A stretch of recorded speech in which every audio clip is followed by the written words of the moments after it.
కర్నూలు జిల్లా పత్తికొండలో tomato juice factory ఏర్పాటుకు నిధులు మంజూరు చేయించిన ఘనత మాజీ సీఎం వైఎస్ జగన్మోహన్ రెడ్డికే దక్కుతుంది అని మాజీ ఎమ్మెల్యే కంగాటి శ్రీదేవి అన్నారు. జీవోలు స్థలం మార్చి ఫ్యాక్టరీ ఏర్పాటుకు భూమి పూజ చేసి తామే చేసినట్టు కూటమి నేతలు ప్రగల్భాలు పలికితే నమ్మే పరిస్థితిలో ప్రజలు లేరు అని ఆమె విమర్శించారు. సమస్యలపై మాట్లాడేందుకు అసెంబ్లీలో అవకాశం వస్తే స్థానిక ఎమ్మెల్యే అనవసర విషయాలు మాట్లాడడం హాస్యాస్పదంగా ఉందన్నారు.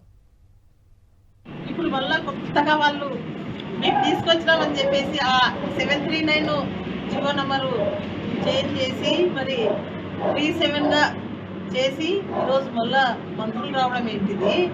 తీసుకొని వచ్చి ఎక్కడో దూరంగా అంటే మార్కెట్కు దగ్గర చూసలేరు, వాళ్ళు 3 మండలాల దగ్గర చూసలేరు.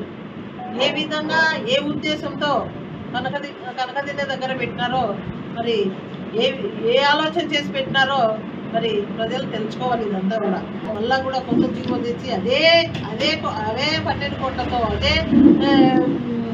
అప్పుడు తెచ్చిన ప్రాసెస్తోనే తీసుకొని వచ్చి ఈరోజు భూమి చేయడము, ఏ విధంగా కనకదిన్నె కాడ పెట్టారో ఎవరికి కూడా వాళ్ళ అంతరం ఏమిటో ఎవరికి కూడా అర్థం కావడం లేదు.